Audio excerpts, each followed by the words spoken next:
संरचनावादी संप्रदाय, प्रकार्य संप्रदाय और व्यवहारवादी संप्रदाय का अध्ययन किया था, उसी को संप्रदायों की परंपरा को आगे बढ़ाते हुए गेस्टाल्ट संप्रदाय के बारे में अध्ययन करेंगे। गेस्टाल्ट संप्रदाय जर्मनी भाषा का शब्द है गेस्टाल्ट, जिसको जर्मन के अंतर्गत अवयवीवाद कहते हैं।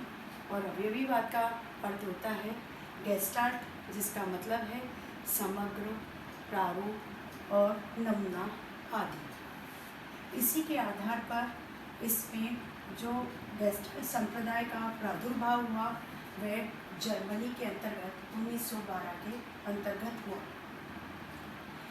इस संप्रदाय को विविध नामों से जाना जाता है। अवयवीवाद संप्रदाय, समग्रवाद और अंतर्दृष्टि का सिद्धांत भी इसी को कहा जाता है।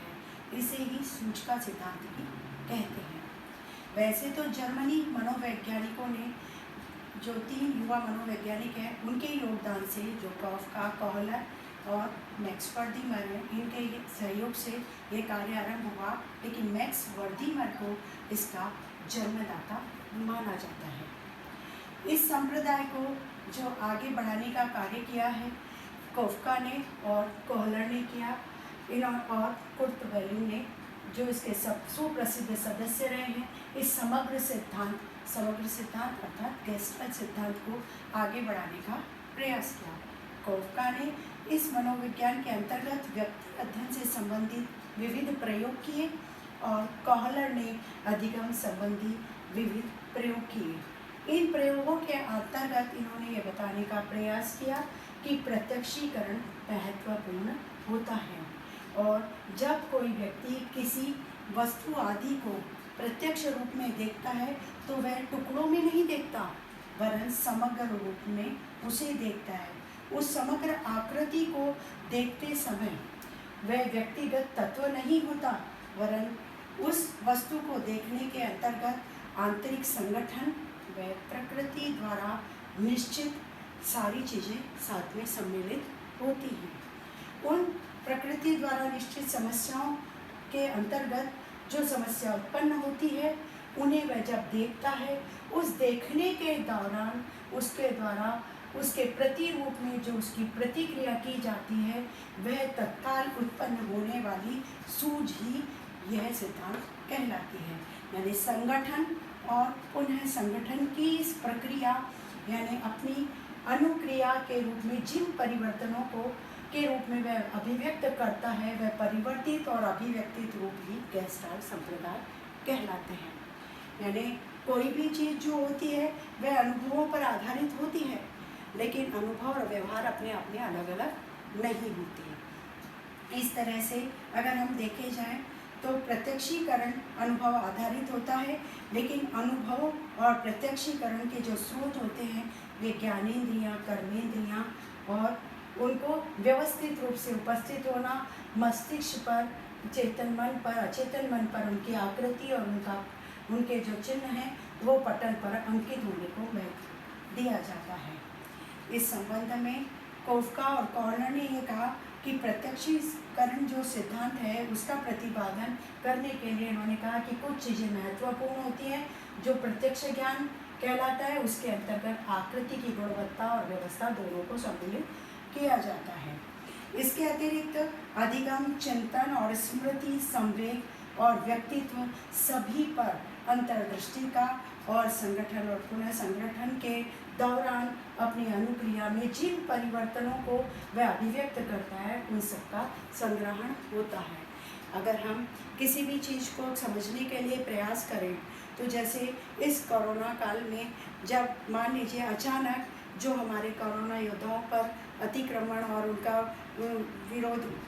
विरोधी प्रदर्शन हुए, उनके ऊपर आक्रामक हमले हुए, उस आक्रामक हमले का जो उन्होंने शांतिपूर्ण विरोध किया और सबने उसको सहयोग दिया कि हमें उनके साथ ऐसा व्यवहार नहीं करना चाहिए, मीडिया ने और सभी ने उससे संबंधित अपने, तो ये क्या हुआ कि उन घटनाओं का जो प्रत्यक्षीकरण और उसके बाद में उनको देखने के बाद उनकी व्यवस्था आदि को ध्यान में रखते हुए उनके प्रति जो प्रतिक्रिया हुई और उनके आधार पर जो सूझ तत्काल निर्णय लिया गया, उन सब के आधार पर ये सिद्धांत काम करता है। यानी कोई भी कार्य अचानक नहीं होता है, अनुभवों और व्यवहार पर आधारित होता है, परिस्थिति के ऊपर निर्भर होता है। जब हम कोई कार्य करते हैं तो उस समय, उस दौरान हमारे साथ कौन सी परिस्थितियाँ होती है। जैसे मान लीजिए अध्ययन के दौरान या क्रीडांगन के दौरान अगर दो गुटों में आपस में भिड़ंत हो जाती है और उनमें खेल प्रक्रिया पर संकट उत्पन्न हो जाता है, तो परिस्थिति जन्य जो निर्णय लिया जाता है उन सब संगठनों और पूर्व चिंतनों के आधार पर, अग्रिम प्रक्रिया के आधार पर निर्णय लिया जाता है। ऐसे ही अगर हम संपूर्ण, जब व्यवहारिक ज्ञानों को देने के साथ साथ अगर हम पेड़ पौधे, पत्तियाँ, गंध आदि का अनुभव करवाते हैं, स्पर्श का अनुभव करवाते हैं और हम वस्तु की सुगंध से ये महसूस कराते हैं कि कौन सी चीज़ है, किस प्रकार बनी हुई है, क्या क्या चीज़ इसमें डली हुई है। जैसे खाने के दौरान किसी वस्तु को खिलाकर ये पूछा जाए कि बताओ इसमें क्या क्या चीज़ डालकर ये बनाया हुआ है। उसी तरह किसी भी प्रकार के पेड़ की पत्तियों आदि को अगर हम दे देते हैं तो ये पहचान ले कि ये कौन कौन सी पत्तियाँ हैं, किस पेड़ पर होती हैं, या कौन से, जैसे धान्य संबंधी वस्तुओं को देख कर के ये पूछ लिया जाए कि ये कौन सी फसल है और क्या है, किससे संबंधित है। यानी उसकी संपूर्ण जो जानकारी और उसका संपूर्ण व्यक्तित्व वस्तु का जो ज्ञात हो जाता है वह सूझ का सिद्धांत कहलाता है। इसी के अंतर्गत जो इन्होंने, कॉलर ने अधिगम का सिद्धांत दिया, इन्होंने जो अत्यधिक प्रचलित है कॉलर का अधिगम का सिद्धांत, उस सिद्धांत के अंदर इन्होंने सुल्तान चिंपैंजी का उदाहरण दिया और परिस्थिति और एक 1.5 साल की बालिका का अध्ययन करके उसको अधिगम को बताया। ये सारे परिणाम यानी चिंतन, स्मृति और संवेग, इन पर इनका उपयोग होता है। इन्होंने ये सिद्ध किया कि अंतर्दृष्टि का जब तक अंतर संबंध नहीं होगा अनुभवों और सिद्धांतों का, तब तक अंतर्दृष्टि काम नहीं करेगी और अंतर्दृष्टि से संबंध होने पर ही जो तत्काल निर्णय लिया जाता है वही सूझ कहलाती है। इसी के आधार पर शिक्षा में इसका सर्वाधिक उपयोग किया हुआ और पूर्ण समस्या का प्रस्तुतिकरण, यानी हम अगर कोई भी काम करते हैं तो जो भी व्यक्ति कुछ देखता है तो वो सारी चीज़ एक साथ दिखाई देती है, उसको टुकड़ों में दिखाई नहीं देती है। यानी पूर्ण से अंश की हो, यानी पूरी चीज़ पहले देख लेगा तो उसके पार्ट्स के आधार पर पहचान लेगा कि ये क्या चीज़ है और क्या नहीं है। जैसे हम देखते हैं कई बार आवाज़ के आधार पर हमें पहचानने के लिए दिया जाता है, कई बार आँखों के आधार पर, हाथ की मुद्राओं के आधार पर या डायलॉग के आधार पर व्यक्ति को पहचानने का टास्क दिया जाता है। तो यानी पहले अगर हम उसे पूर्ण रूप से जानते हैं तो ही उसके अंशों के आधार पर हम उसको व्यक्त कर पाते हैं। इसी आधार पर इन्होंने गत्यात्मक सिद्धांत का प्रतिपादन किया और ये बताया कि जो गति होती है वो स्थिर नहीं होती है, समय, परिस्थिति और अवस्था के आधार पर सदैव प्रगतिशील होती है। स्वयं की खोज करने का खोज करके ज्ञान प्राप्ति हेतु प्रोत्साहन किया। ये ऐसा गेट्स और अन्य मनोवैज्ञानिकों का मानना है। इनका कहना है कि ये व्यक्ति यानी बालकों में, क्योंकि मनोविज्ञान का संबंध व्यक्ति और जीव प्राणियों से होता है, तो कहते हैं कि स्वयं की खोज कर कि वो क्या बनना चाहता है, क्या करना चाहता है, उसमें कौन सी योग्यता है, स्वयं की खोज कर ज्ञान प्राप्ति हेतु प्रोत्साहन देना कि उसको गायक बनना है, कलाकार बनना है, क्या बनना है, ये सब चीज़ें उसको अपने आप को प्रोत्साहित करती हैं। ड्राइवर का मानना है कि लक्ष्य प्राप्ति हेतु चेतना प्रदान करना, जो ये अंतर्दृष्टि का सिद्धांत है वह बालक के अंतर्गत यह प्रदान करता है कि उसको लक्ष्य प्राप्ति के लिए कौन कौन से दौर से गुजरना है, यानी हारना भी नहीं है, थकना नहीं है, लेकिन सदैव अपने लक्ष्य की ओर आगे बढ़ते रहना है। जैसे स्वामी विवेकानंद ने पूर्व में कहा है, उठो, जागो और तब तक बढ़ते रहो जब तक लक्ष्य की प्राप्ति नहीं हो। तो इस तरह से ये चेतना प्रदान करता है। तो इनको का भी मानना है कला, संगीत, साहित्य आदि जो शिक्षाएं हैं उनके लिए यह अत्यंत उपयोगी है। जब तक इन सबका विकास नहीं होगा बालक का सर्वांगीण विकास नहीं होगा। जैसे हम बात करते हैं कि आपने देखा होगा कि ट्यूशन सेंटर पर ज़्यादातर माता पिता या गुरुजन क्या कहते हैं, अंग्रेजी की ट्यूशन करवाओ, विज्ञान की ट्यूशन करवाओ, गणित की ट्यूशन करवाओ। क्यों भाई, रिजल्ट उसी पर आना है।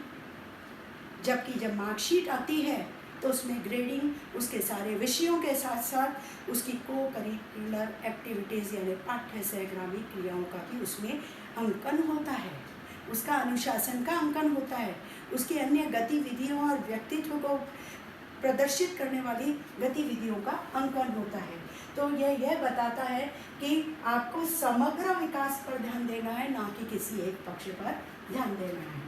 अंतर्दृष्टि सिद्धांत बुद्धि, कल्पना, तर्क शक्ति, जिज्ञासा, रचनात्मक कार्यों, गणित आदि कठिन विषय शिक्षण हेतु भी लाभकारी है। यानी वह सृजनात्मकता, यानी कोई चीज़ हमें समझ में नहीं आ रही है। आपने देखा होगा कि आजकल बालकों की पुस्तकें जो पहले बड़ी रंगीन और चिकने पन्नों की होती थी, सुंदर सुंदर चित्रांकन होता था, आजकल वह इसी प्रशिक्षण की प्रक्रिया के आधार पर जुड़ी हुई होती हैं। उसमें पूर्व ज्ञान भी समाहित होता है, बस हम ध्यान नहीं देते हैं। बहुत ही सुंदर तरीके से होती हैं और उसमें जो समझाने का तरीका होता है वह भी विविध प्रारूपों को लेकर के निर्मित किया हुआ होता है। संतुलन का सिद्धांत, संतुलन का सिद्धांत यानी जब तक परिस्थितियों में संतुलन नहीं होगा, पाठ्य वस्तु में संतुलन नहीं होगा, विविध गतियों में संतुलन नहीं होगा, तब तक हम सामाजिक प्रभावों को भी नहीं समझ सकेंगे। तो यह हमारे संतुलन के सिद्धांत के ऊपर आधारित होने से यह हमें समाज के प्रभावों को समझने में भी सहायता देता है। इन सब प्रक्रियाओं को गुजरने के कारण ही, प्रक्रियाओं से गुजरने के कारण ही हमारे जो शिक्षण प्रशिक्षण के अंतर्गत, हमारे बालकों के अध्ययन अध्यापन के अंतर्गत जो नवीन नियमावलियों का प्रवेश हुआ, नई योजनाएं, पाठ योजनाएं, नियमों और सिद्धांतों का प्रयोग हुआ, उससे क्या हुआ, बालकों की रुचि बढ़ी, नवीन पाठ्यक्रम और नवीन पाठ्य पुस्तकों की रचनाएं हुई, उनको जोड़ा गया आवश्यकता अनुसार, उनके साथ साथ खेलने का और अन्य गतिविधियों यानी संगीत, साहित्य आदि से संबंधित कालांशों को भी जोड़ा गया, ताकि खेल खेल में भी वे कठिन से कठिन बात को आसानी से समझ सके। मात्र एक पक्ष पर नहीं, संपूर्ण पक्ष पर, विकास पर ध्यान देना ही इस संप्रदाय का मूल उद्देश्य रहा है। धन्यवाद।